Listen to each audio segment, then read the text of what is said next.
Wait, tanghalian time.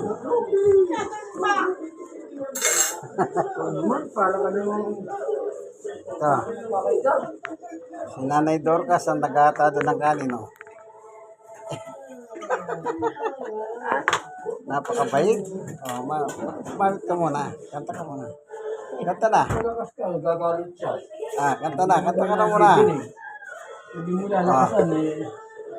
Lakasan mo Sa pagkain narito, salamat o Diyos sa iyo.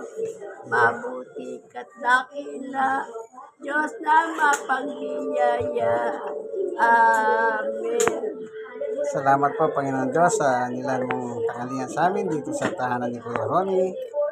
Ito po lahat kami. Yan. Nakikita niyo ba yan? Yan. Tanghalian time na binigay ng Diyos. Mateo 6:9 at 11.